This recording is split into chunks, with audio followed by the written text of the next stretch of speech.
When God Laughs, by Jack London. Carquinez had relaxed finally. He stole a glance at the rattling windows, looked upward at the beamed roof, and listened for a moment to the savage roar of the southeaster as it caught the bungalow in its bellowing jaws. Then he held his glass between him and the fire and laughed for joy through the golden wine. "It is beautiful," he said. "It is sweetly sweet. It is a woman's wine, and it was made for gray-robed saints to drink." "We grow it on our own warm hills," I said, with pardonable California pride. "You rode up yesterday through the vines from which it was made." It was worthwhile to get Carquinez to loosen up, nor was he ever really himself until he felt the mellow warmth of the vines singing in his blood.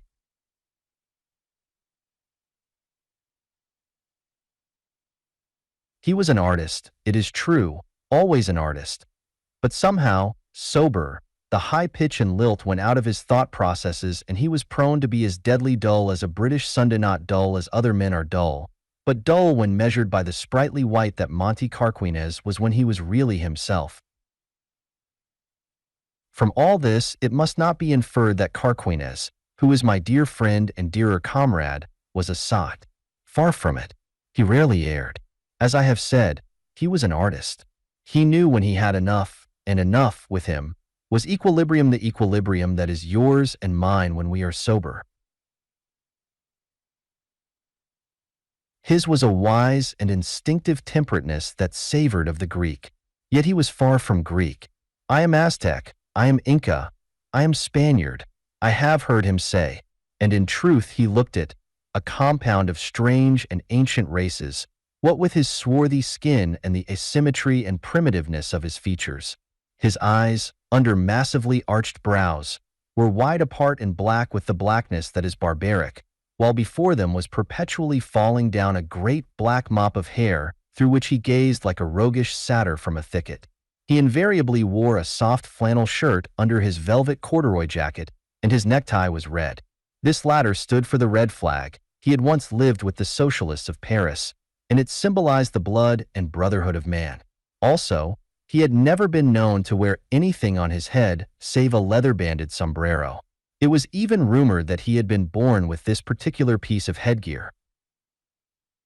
And in my experience, it was provocative of nothing short of sheer delight to see that Mexican sombrero hailing a cab in Piccadilly or storm-tossed in the crush for the New York Elevated.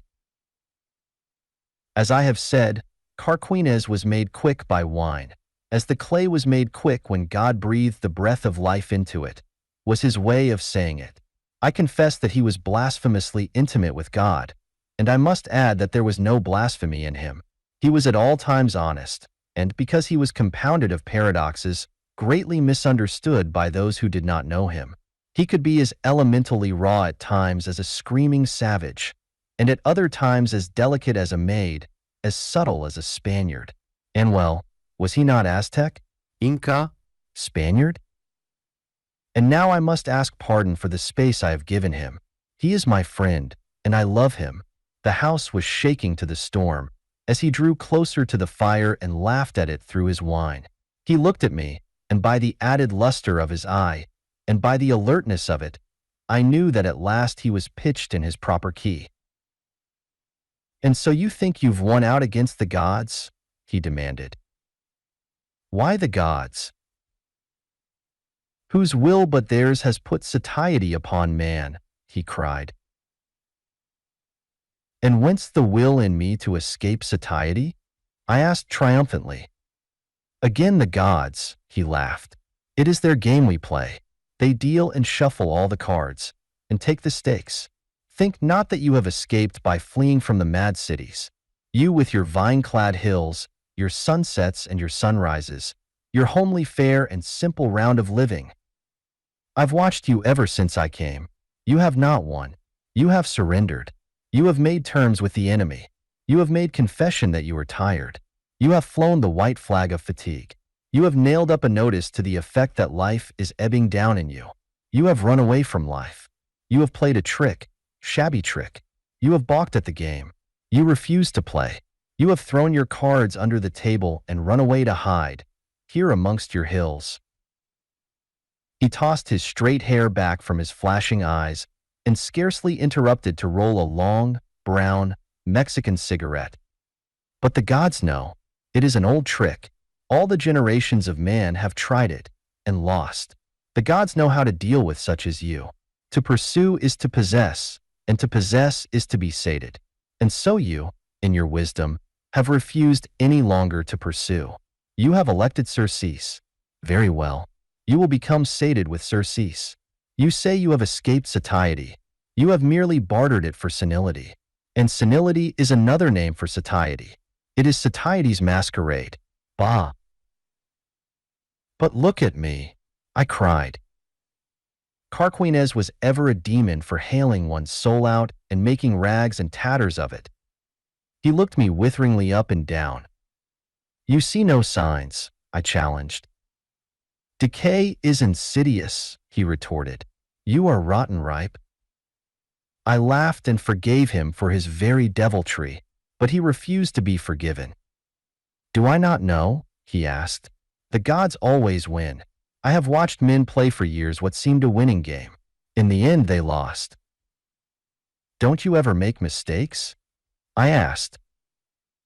He blew many meditative rings of smoke before replying. Yes, I was nearly fooled once. Let me tell you. There was Marvin Fiske. You remember him? And his dantesque face and poet soul, singing his chant of the flesh, the very priest of love? And there was Ethelbert, whom also you must remember. A warm saint, I said. That is she, holy as love and sweeter, just a woman made for love, and yet how shall I say? Drenched through with holiness as your own air here is with the perfume of flowers. Well, they married. They played a hand with the gods. And they won. They gloriously won. I broke in. Carquinez looked at me pityingly, and his voice was like a funeral bell. They lost. They supremely, colossally lost. But the world believes otherwise, I ventured coldly. The world conjectures. The world sees only the face of things. But I know. Has it ever entered your mind to wonder why she took the veil, buried herself in that dolorous convent of the living dead? Because she loved him so, and when he died. Speech was frozen on my lips by Carquinez's sneer. A pat answer, he said, machine-made like a piece of cotton drill. The world's judgment, and much the world knows about it. Like you, she fled from life. She was beaten. She flung out the white flag of fatigue, and no beleaguered city ever flew that flag in such bitterness and tears. Now I shall tell you the whole tale, and you must believe me, for I know. They had pondered the problem of satiety. They loved love. They knew to the uttermost farthing the value of love. They loved him so well that they were fain to keep him always warm and a thrill in their hearts. They welcomed his coming. They feared to have him depart. Love was desire, they held, a delicious pain. He was ever seeking easement, and when he found that for which he sought, he died. Love denied was love alive. Love granted was love deceased. Do you follow me? They saw it was not the way of life to be hungry for what it has. To eat and still be hungry man has never accomplished that feat the problem of satiety. That is it. To have and to keep the sharp famine edge of appetite at the groaning board. This was their problem, for they loved love. Often did they discuss it, with all love's sweet ardors brimming in their eyes. His ruddy blood spraying their cheeks. His voice playing in and out with their voices, now hiding as a tremolo in their throats, and again shading a tone with that ineffable tenderness which he alone can utter. How do I know all this? I saw much. More I learned from her diary. This I found in it, from Fiona MacLeod. For, truly, that wandering voice, that twilight whisper, that breath so dewy sweet, that flame-winged lute, player whom none sees but for a moment, in a rainbow shimmer of joy, or a sudden lightning flare of passion, this exquisite mystery we call amour, comes, to some rapt visionaries at least, not with a song upon the lips that all may hear, or with blithe viol of public music, but as one wrought by ecstasy, dumbly eloquent with desire. How to keep the flame-winged lute player with his dumb eloquence of desire. To feast him was to lose him. Their love for each other was a great love. Their granaries were overflowing with plenitude. Yet they wanted to keep the sharp famine edge of their love undulled. Nor were they lean little fledglings theorizing on the threshold of love. They were robust and realized souls. They had loved before, with others, in the days before they met. And in those days they had throttled love with caresses, and killed him with kisses, and buried him in the pit of satiety. They were not cold wraiths, this man and woman. They were warm human. They had no Saxon soberness in their blood. The color of it was sunset, red. They glowed with it. Temperamentally theirs was the French joy in the flesh. They were idealists, but their idealism was Gallic. It was not tempered by the chill and somber fluid that for the English serves as blood. There was no stoicism about them. They were Americans, descended out of the English, and yet the refraining and self-denying of the English spirit-groping were not theirs. They were all this that I have said, and they were made for joy, only they achieved a concept. A curse on concepts. They played with logic, and this was their logic. But first let me tell you of a talk we had one night. It was of Gautier's Madeleine de Maupin. You remember the maid? She kissed once, and once only, and kisses she would have no more. Not that she found kisses were not sweet, but that she feared with repetition they would cloy. Satiety again. She tried to play without stakes against the gods. Now this is contrary to a rule of the game the gods themselves have made. Only the rules are not posted over the table. Mortals must play in order to learn the rules. Well, to the logic. The man and the woman argued thus. Why kiss once only? If to kiss once were wise, was it not wiser to kiss not at all? Thus could they keep love alive. Fasting, he would knock forever at their hearts. Perhaps it was out of their heredity that they achieved this unholy concept. The breed will out, and sometimes most fantastically. Thus in them did cursed Albion array herself a scheming wanton, a bold, cold, calculating, and artful hussy. After all, I do not know. But this I know. It was out of their inordinate desire for joy that they forewent joy. As he said, I read it long afterward in one of his letters to her, to hold you in my arms, close, and yet not close. To yearn for you, and never to have you, and so always to have you. And she, for you to be always just beyond my reach. To be ever attaining you, and yet never attaining you, and for this to last forever, always fresh and new, and always with the first flush upon us. That is not the way they said it. On my lips their love philosophy is mangled. And who am I to delve into their soul stuff? I am a frog, on the dank edge of a great darkness, gazing goggle-eyed at the mystery and wonder of their flaming souls. And they were right, as far as they went. Everything is good, as long as it is unpossessed. Satiety and possession are death's horses. They run and span. And time could only tutor us to eke our rapture's warmth with custom's afterglow. They got that from a sonnet of Alfred Austin's. It was called Love's Wisdom. It was the one kiss of Madeleine de Maupin. How did it run? Kiss we and part.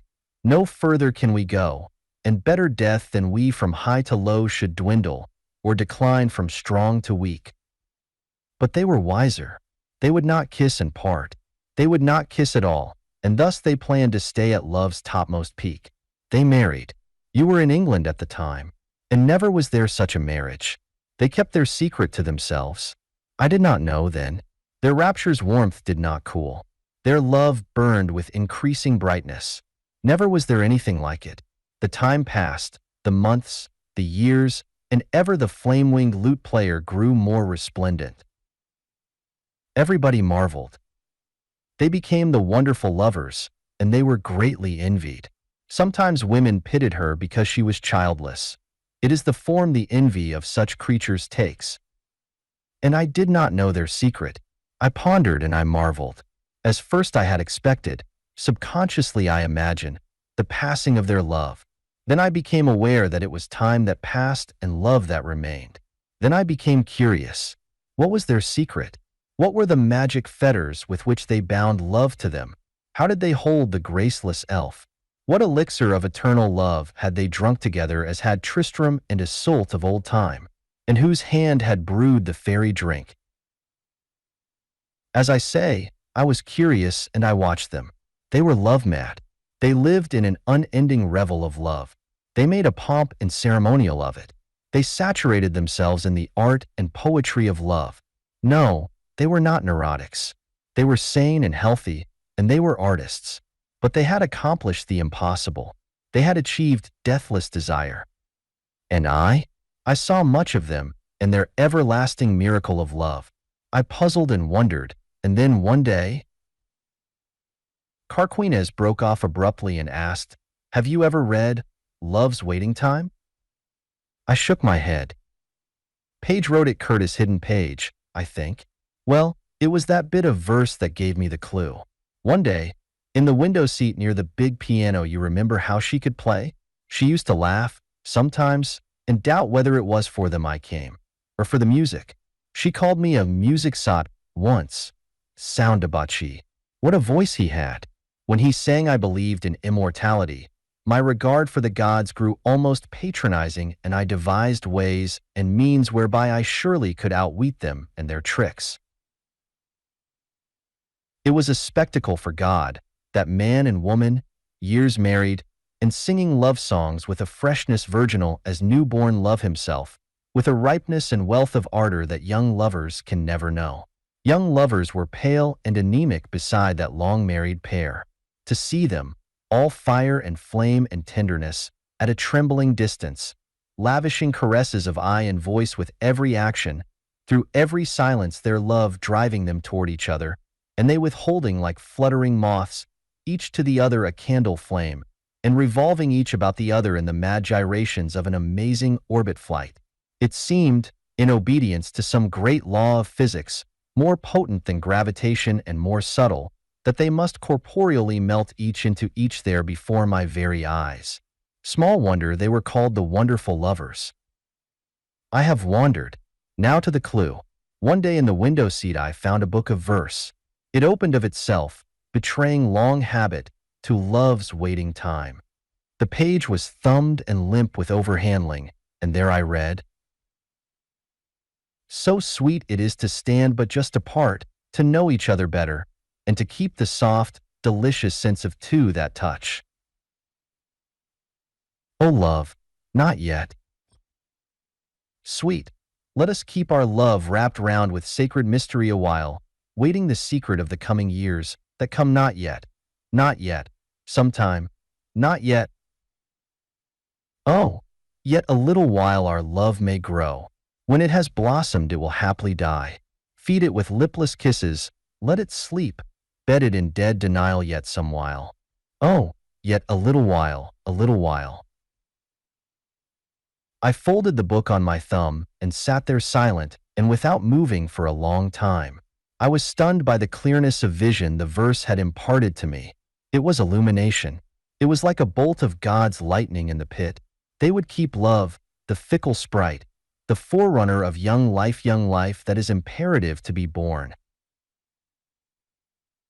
I conned the lines over in my mind. Not yet. Sometime, O love. Not yet feed it with lipless kisses. Let it sleep. Ani laugalod. I saw with white vision their blameless souls. They were children. They did not understand. They played with nature's fire and bedded with a naked sword. They laughed at the gods. They would stop the cosmic sap. They had invented a system and brought it to the gaming table of life and expected to win out. Beware, I cried. The gods are behind the table. They make new rules for every system that is devised. You have no chance to win. But I did not so cry to them. I waited. They would learn that their system was worthless and throw it away. They would be content with whatever happiness the gods gave them and not strive to wrest more away. I watched. I said nothing. The months continued to come and go, and still the famine edge of their love grew the sharper. Never did they dull it with a permitted love clasp. They ground and whetted it on self-denial, and sharper it grew.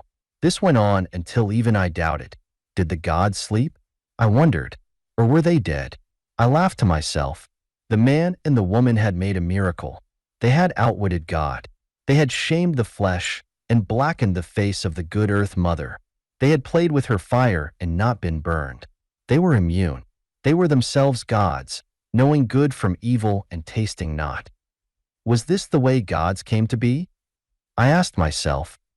I am a frog, I said. But for my mud-lidded eyes, I should have been blinded by the brightness of this wonder I have witnessed. I have puffed myself up with my wisdom and passed judgment upon gods. Yet even in this, my latest wisdom, I was wrong. They were not gods. They were man and woman soft clay that sighed and thrilled, shot through with desire, thumbed with strange weaknesses which the gods have not. Carquinez broke from his narrative to roll another cigarette and to laugh harshly. It was not a pretty laugh. It was like the mockery of a devil, and it rose over and rode the roar of the storm that came muffled to our ears from the crashing outside world. I am a frog, he said apologetically. How were they to understand? They were artists, not biologists. They knew the clay of the studio, but they did not know the clay of which they themselves were made. But this I will say, they played high. Never was there such a game before, and I doubt me if there will ever be such a game again. Never was lover's ecstasy like theirs. They had not killed love with kisses. They had quickened him with denial, and by denial they drove him on till he was all aburst with desire.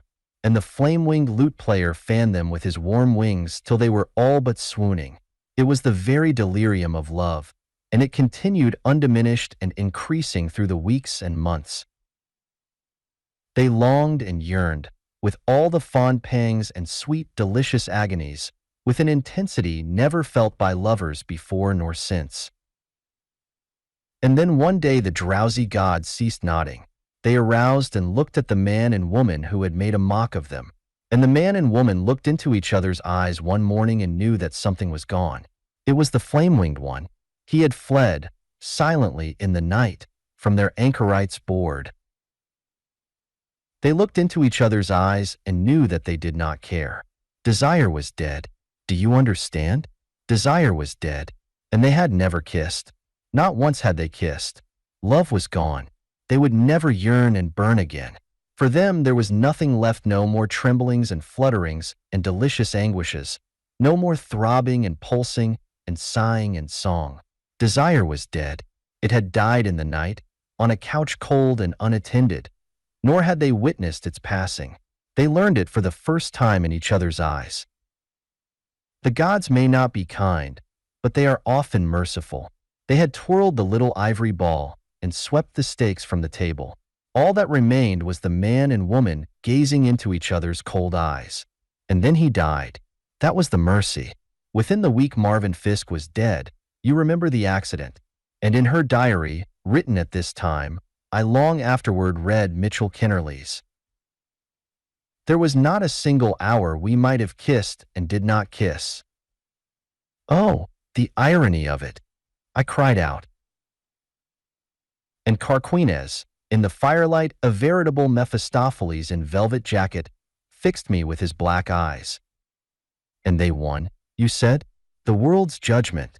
I have told you, and I know. They won as you are winning, here in your hills.